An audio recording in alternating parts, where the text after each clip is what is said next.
Avec l'essai de Sylvie Laurent, Pauvre petit blanc, nous étions dans les réseaux de l'ombre. Les idées ont une vie, un parcours. On a vu qu'une fois élaborées et testées dans l'underground universitaire, donc ça peut être Harvard, ça peut être MIT, et avec mon accent, ça donne le Massachusetts Institute of Technology. On voit donc que ces idées sont introduites dans le spectacle politique pour les masses, pour les pauvres cons, pour nous. Elles sont donc répandues, c'est souvent des techniciens pop du style Camélia Jordana ou Eddie de Preto et son fion. Quand on t'adresse une patiente ou un patient pour une incontinence anale, qu'est-ce que tu fais en premier ? Puisque maintenant, avec sa chanson La Zone, on sait que il a dédié une chanson à son anus. C'est formidable, quel monde. Jean-Pascal Zadi, lui, a reçu le César du meilleur espoir masculin et le César du meilleur premier film. Donc lui, il fait vraiment partie des techniciens pop. Et c'est l'histoire d'un ado un peu bouffon, loser, tout ça, qui se fait beaucoup moquer dans son lycée.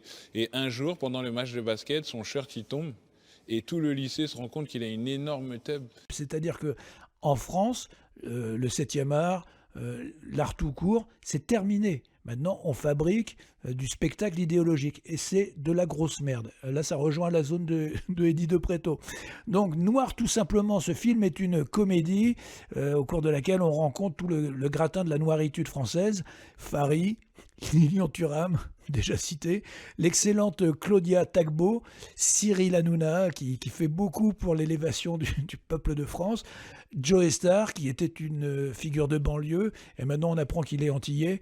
J'adore aussi ces petites évolutions dans les carrières. Vikash Dorasso, il me semble que c'est un footballeur. Je crois que je ne sais plus si c'est le Cap-Vert ou l'île Maurice. Enfin, c'est là-bas. C'est là-bas. On me dit dans l'oreillette Océan Indien, c'est ça ? Ouais, indien. Il est indien, voilà. Fabrice Eboué, que je trouve excellent, excellent dans les films qu'il écrit, pas dans celui-ci. Hein. Et puis il y a également Éric Judor et Omar Sy. Donc tout simplement, je fais très court, c'est un film de Bobo Noir. Attention, j'ai pas dit bonobo noir. Je veux surtout pas qu'il y ait de problème. On me fait encore des grands signes dans la cabine. Non, non, je ne suis pas raciste, hein, ça c'est clair et net. Donc ce sont des bobos noirs qui s'en prennent aux autres, aux gens. Alors c'est il faudrait qu'ils comprennent, ils sont ceci, ils sont cela, ILS, et c'est tout simplement en creux le peuple de France qui est visé, hein. Les blaireaux, les bonnets rouges, les gilets jaunes. Pour être clair, c'est une façon dans ce film, parce qu'il y a un entre-soi entre blacks, oui, ou hommes de couleur, enfin, je ne sais plus ce qu'on a le droit de dire. C'est une façon de s'en prendre quand même aux petits blancs, au peuple de souche qui, on l'a vu déjà, et ça c'est vraiment un axe important, n'ont absolument pas le droit de protester ou de s'exprimer. Contrairement aux idées reçues, il est un symbole de sagesse, de noblesse et de courage. Ce que les coureurs du Tour de France ont bien compris en surnommant Bernard Hinault le blaireau. Et de la même façon que Louis Gate Jr., qu'on avait vu tout à l'heure au moment où je parlais de Sylvie Blanc, de la même façon que Loulou fait des émissions de millionnaires noirs, dans cette comédie, on se tape la pleurniche de gens bien habillés dans de beaux appartements parisiens. Et d'ailleurs, je précise qu'il y a une scène, mon cher Jean-Pascal Zadi, où tu repasses tes slips ou tes t-shirts, et on voit bien dans le fond, dans ta bibliothèque, une collection que je connais vraiment bien, c'est la collection Gallimard Poésie. Et je pense qu'on a quand même plus de choses en commun que ce que tu voudrais faire croire à tout le monde, c'est-à-dire qu'il y a un fossé entre les blancs et les noirs. D'ailleurs, des catégories dans lesquelles je ne me reconnais pas. Donc, comme d'habitude, dans le cinéma auteuriste français, c'est showbiz et adaptation du Capital. D'ailleurs, on retrouve toutes les mauvaises habitudes. Par exemple, il y a Ramsey, du duo Eric et Ramsey, qui carrément case sa propre sœur. Et puis sinon, je reviens quand même sur Joe Star. Lui, il y a une scène d'anthologie où il se fait cirer les pompes par ses propres invités. C'est tout à fait pathétique. Alors, les seuls blancs qu'on voit à l'écran lors de ce film, ce sont des flics pour, je vous le donne en mille, oui, le grand thème qui les obsède, l'arrestation injuste. Mais à mon sens, ce que Zadi fait semblant d'ignorer, ce qu'il ne veut pas filmer, c'est qu'il y a une catégorie qui fait le monde, qui le fabrique, y compris dans ses horreurs, que ce soit le racisme, la traite négrière, les guerres, l'exploitation.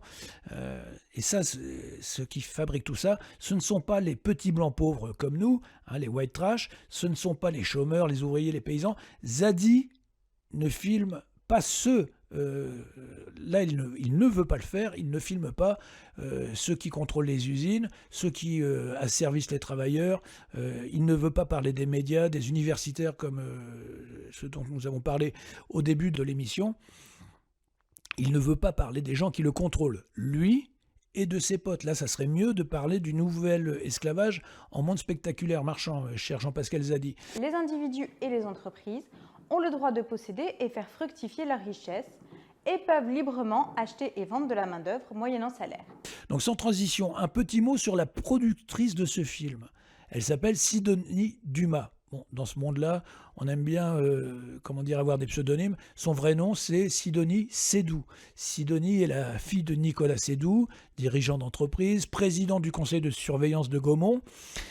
Sidonie est la fille de Anne-Marie Cahin-Salvador, elle-même fille de Jean Cahin-Salvador, qui était conseiller d'État, qui a bossé à Publicis, fille de Georges Cahin-Salvador. Bref, on remonte au 19e siècle avec cette puissante famille de juifs de la République. C'est quelque chose d'assez pénible pour les juifs qui vivent en France depuis 2000 ans, qui ont la citoyenneté française depuis 1791, de se sentir un peu les parias de la République. Sidonie Dumas est directrice générale de Gaumont depuis 2004. Elle a travaillé à Hollywood. Là, on n'est plus chez les Noirs qui souffrent, hein.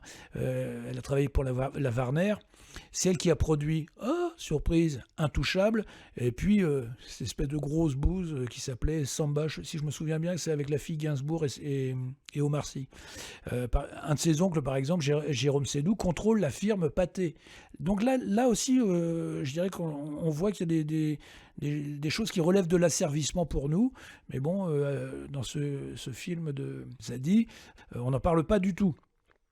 Au hasard, dans cette famille, il y a un type qui se présente un peu comme un garçon bohème, qui a fait des affaires un peu par hasard. Donc Henri Seydoux, il a un groupe qui s'appelle Parrot. C'est un groupe qui collabore avec quand même Elon Musk. Ça donne une petite idée du niveau où ça se passe. Et lui, il est dans l'industrie du drone. Alors, c'est pas le drone qui va vous servir dans le parc d'à côté lorsque vous allez pique-niquer avec votre gamin. 320 millions de chiffre d'affaires, 600 salariés. Et il vient de signer un fructueux partenariat avec l'armée. Donc, ça ne sera pas pour distribuer des fleurs. Nous, on ne cherche pas à faire des produits militaires. On cherche à faire des produits pour tout le monde. Et on n'a pas de problème pour les vendre aux militaires si c'est éthique. Si c'est pas, si on fait pas des trucs. Tu veux pas faire des drones qui tuent les gens. Je veux pas faire des drones. Je veux pas faire des drones qui tuent les gens et. Tu veux faire des drones qui protègent les soldats. Exactement. Un dernier conseil pour Jean-Pierre Zadi. Au lieu d'emmerder le français moyen avec le déboulonnage de statues de méchants blancs, comme il l'a réclamé quand il a reçu ses statuettes, au lieu de nous emmerder avec une nouvelle comédie nombriliste et fortement rancunière, moi je lui propose de faire un film sur un des ancêtres de sa productrice. Par exemple, c'est vraiment pris au hasard, parce qu'il y en a beaucoup qui pourraient faire l'objet d'un film, le général Pierre-Hippolyte Renaud, qui a participé très activement à la sanglante conquête de l'Algérie de 1832 à 1837. L'un des faits les plus emblématiques de cette violence de la guerre de conquête a été les enfumades qui ont été pratiquées contre des populations civiles dont la décision du massacre a été prise au plus haut niveau de l'armée d'Afrique. Bon, on en a fini avec le cinéma communautaire. Tout de suite, votre rubrique de vrai cinéma.